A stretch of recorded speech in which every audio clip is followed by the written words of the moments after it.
বাংলাদেশের মাটিকে কি ব্যবহার করা হয়েছিল কোনো রকম ভাবে? পহেলগামে যে অ্যাটাক হয়েছে, কাপুরুষোচিত আক্রমণ হয়েছে, ধর্ম জেনে জেনে, হিন্দু জেনে জেনে নিকেশ করা হয়েছে পর্যটকদের, নিরীহ যাদের হাতে কোনো অস্ত্র ছিল না, যারা সেখানে পর্যটক ঘুরতে গিয়েছিল এবং যাদের জন্য মূলত জম্মু কাশ্মীরের ওইখানকার আওয়ামের যে রুটি রুজি, সেই রুটি রুজি চলে, তাদেরকে শেষ করা হয়েছে। সেই প্ল্যানিং, সেই প্লটিং কি বাংলাদেশে হয়েছে? আমি সরাসরি স্যার আপনার কাছে জানতে চাইবো, এই প্ল্যানিংটা কি কোনো রকম ভাবে কোনো দিক থেকে আপনি বুঝতে পারছেন যে বাংলাদেশের মাটিকে ব্যবহার করা হয়েছে? অ্যাবসলিউটলি। আমি তো আপনাকে এক্সাম্পল দিয়ে বলে দিচ্ছি, পাকিস্তানে যখন এরকম মিটাকুলাসলি প্ল্যান যদি প্রবলেম হয়, ওরা অলওয়েজ থার্ড কান্ট্রি ইস্তেমাল করছে। আগে ICE 814 আজহারকে সরাবার জন্য, আমাদের জেল থেকে ছড়ার জন্য ওরা কান্ধার যেটা করলো, ওটা আপনার আমাদের কাঠমান্ডু থেকে হলো। আগে এদের high value targets, high value asset যেটা আমরা বলি, বড় বড় যারা ছিল সন্ত্রাসবাদী, ওরা আগে কাঠমান্ডুতে আসছিল, এখন বাংলাদেশ ঢাকায় আসছে, রাইট?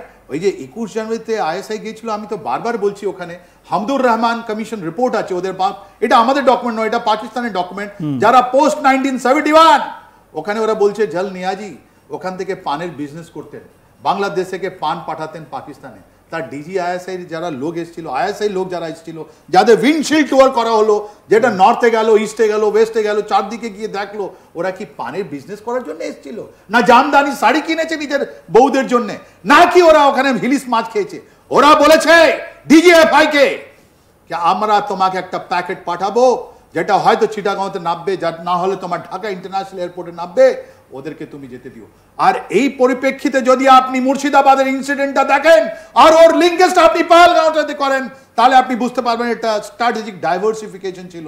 তার মানে আমাদের যতগুলো সিকিউরিটি ফোর্স, আমাদের যতগুলো বর্ডার সিকিউরিটি ফোর্স বা আমাদের ইন্টেলিজেন্সি যখন মুর্শিদাবাদে ধ্যান দিচ্ছে কি আরে বাবা ওখানে তো অনেকগুলো মারপিট হয়ে গেল, ওয়াক হয়েছে, রিলিজিয়াস হয়েছে, হয়তো এই টাইম পেয়ে ওরা ফাট করে ওরা বের করে দিল জিনিসপত্র, যেটা আপনার পাহাড়গাঁও পৌঁছে গেছে। মানে আপনি বলছেন যে ঢাকা মানে বাংলাদেশ থেকে ইনফিলট্রেট হয়ে এবং এই বাংলাকে সেফ প্যাসেজ করে তারপর পহেলগামে পৌঁছেছে। অ্যাবসলিউটলি। আপনি যদি বাংলাদেশ আর্মিকে দেখেন, আমি তো বলছি বারবার, who is in control of the Bangladesh? It is not the president, it is not the interim government, it is not any political party, it is the chief of the Bangladesh army who is in control of the Bangladesh, and without his consent nothing happened. ওনার সম্বন্ধে আমরা তিনটে জিনিস আমরা দেখতে পাচ্ছি তিন ভাবে। উনি কি আমাদের কি জেনারেল ভূপেন্দ্র দ্বিবেদীর সঙ্গে কথা বলেছেন এরপর? উনি তো বললেন আমার খুব ভালো রিলেশন আছে ইন্ডিয়ার সঙ্গে, আমাদের অফিসার গুলো ওখানে তো ট্রেনিং করছে, ওদের অফিসার গুলো আমাদের কাছে ট্রেনিং করছে, তাহলে কি জেনারেল ওয়াকুরুজ্জামান আমাদের ইন্ডিয়ান আর্মি চিফ সঙ্গে কথা বলে? যদি কথা বলে থাকেন তাহলে প্রেসে বলুন কি আমি কথা বলেছি, মানুষকে জানতে দিন কি আপনি এই টাইমে আপনি আমাদের সঙ্গে আছেন, রাইট? উনি একটা ওনার যে অ্যাম্বিশন ছিল, এনার দেখে মনে হয় general Zia-ul Haq of Pakistan. General Zia-ul Haq কি করেছিলেন? জেনারেল ভুট্টোকে একটা পবিত্র বই নিয়ে উনি ওর কসম খেয়েছিলেন কি আমি আপনার প্রতি ওয়াফাদার থাকবো, আমি আপনাদের প্রতি ওয়াফাদার থাকবো। কি করলেন? ওই জেনারেল ভুট্টোকে গ্রেফতার করলেন, হ্যান্ড করে দিলেন ওয়ার্ল্ড অপিনিয়ন একসাথে, আর জেনারেল আমাদের যে প্রাইম মিনিস্টার ভুট্টো ছিলেন পাকিস্তানে, উনি অন্যদিকে। এনাকে বলা হয়, এনাকে আওয়ামী লীগ বলে আমাদের জামাই। এই জামাই মশাই যেনার কোনো ক্যাপাবিলিটি ছিল না, যেনার শরীর খারাপ ছিল, ওনাকে প্রমোট করে চিফ বানানো হয়েছিল। উনি কি করলেন? উনি তো বললেন আমি তোমার সঙ্গে থাকবো জুন 2024-এ। আগস্ট মাসে কি করলেন দেখুন, 3 তারিখে উনি নিজের লোককে বলবেন আমরা ফায়ারিং করবো না। এখন ভোলকার রিপোর্ট বলছে কি, আমি ভোলকার বলেছি ইউএন মিশনে যে আমরা বাংলাদেশ আর্মিকে ওয়ার্নিং দিয়েছি কি যদি তোমরা রাস্তায় নামো, তোমরা যদি মার্শাল ল লাগাও, তাহলে তোমাদের যত লোক আছে ইউএন মিশনে ওরা ফেরত যাবে। তার মানে সব থেকে বেশি বড় কন্ট্রিবিউটর বাংলাদেশ, $30 মিলিয়ন পার ইয়ার আপনি রোজগার করছেন, ওটা শেষ হয়ে যাবে। তাই আপনি ভয় আপনি চিফ মার্শাল ল লাগাননি। কিন্তু 4 তারিখে আপনি কি করলেন? প্রত্যেকটা পলিটিক্যাল পার্টির সঙ্গে কথা বললেন, আর 5 তারিখে আপনি প্রাইম মিনিস্টার শেখ হাসিনা আবাদকে আপনি টাইম দিলেন 5 ঘন্টার টাইম। আরে বাবা ওরা কি করে আসলো? আপনি গদ্দারি করলেন প্রাইম মিনিস্টার শেখ হাসিনা আবাদের সঙ্গে, আপনি তো জামাই, রাইট? ওনাকে আপনি তো সামরিক বিমান দেন না, আমরা তো কিছু বলিনি। উনি তো যাচ্ছিলেন কোথায়, ইংল্যান্ড যাচ্ছিলেন, আমেরিকা যাচ্ছিলেন, তারপরে আমাদের স্মরণে আসলেন, আমাদের কাছে আছে, রাইট? কিন্তু ওর থেকে ডেঞ্জারাস জিনিস আপনি 5-6 তারিখে করলেন। আপনি DGFI কে অ্যারেস্ট করলেন, একটা সার্ভিং মেজর জেনারেলকে, আন্ডার হুজ অর্ডার্স? আপনি তো চিফ আর্মি স্টাফ, আপনার উপরে তো একটা প্রেসিডেন্ট আছে, প্রেসিডেন্ট বলেছেন আপনার ডিজিএফআই কে অ্যারেস্ট করতে, ওই ডিজিএফআই কে যখন প্রডিউস করা হলো কোর্টে উনি বলেন কি I have never met the prime minister Sheikh Hasina Wazed, আমার যতগুলো ইনপুট ছিল আমি তো কাগজে দিতাম, আমি তো কোনোদিন অ্যারেস্ট করিনি। 5টা লেফটেন্যান্ট জেনারেলের মধ্যে 2জন লেফটেন্যান্ট জেনারেলকে আপনি সরালেন, who has given you the order?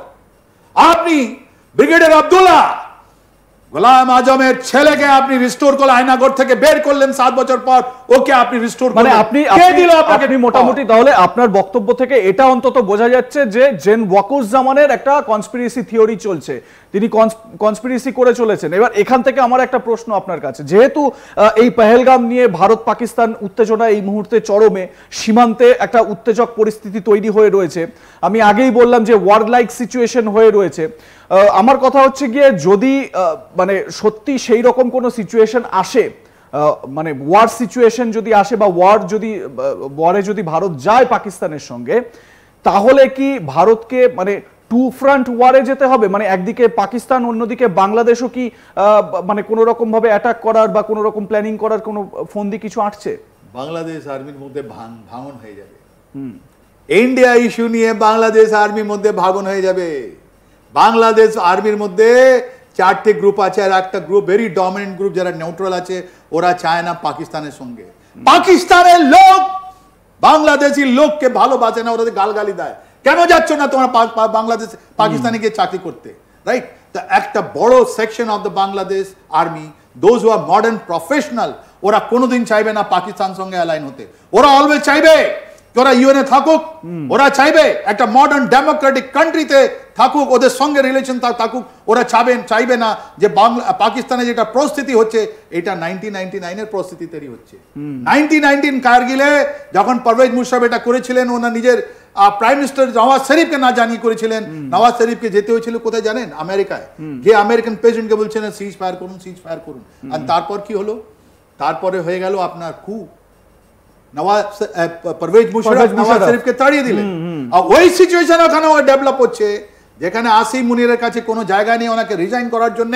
ওদের নিজের অফিসার গুলো বলছে, এখন যে পলিটিক্যাল ইলেক্টেড যে শাহবাজ শরীফ, নওয়াজ শরীফের ভাই, উনি তো আর্মির উপরে আছেন, কতদিন থাকবেন? কতদিন থাকবেন? যে মুহূর্তে আপনার পাকিস্তানের সিচুয়েশনটা কাইল হবে, ওনাকে তাড়াতে হবে, ওনাকে বলতে হবে এই চিফকে, পাকিস্তান চিফকে কি আমি যাচ্ছি, তাহলে ওখানে একটা আবার পাকিস্তানি আর্মি চিফের বিরুদ্ধে একটা অভিযোগ কে করছেন একজন পাকিস্তানি রিটায়ার্ড জেনারেল মেজর। তিনি বলছেন যে এই যে পহেলগাম অ্যাটাকটা হয়েছে, এই অ্যাটাকের পুরো প্ল্যানিংটা বা মাস্টার মাইন্ড পুরোটা কি তৈরি করেছেন নাকি আসিম মুনির? অ্যাবসলিউটলি আসিম মুনির জেনারেল আসিম মালিক। তো এই জিনিসটা তো আপনাকে বলছি আমি কি পাকিস্তানে এখন heading for a military law, military শাসন হতে চলেছে। তো এই বাংলাদেশের লোক, যারা বাংলাদেশের ফৌজের লোক, ওরা কি ওরকম হতে চাইছে? ওরা কি চাইছে যে বাংলাদেশের একটা বার মিলিটারি শাসন হোক?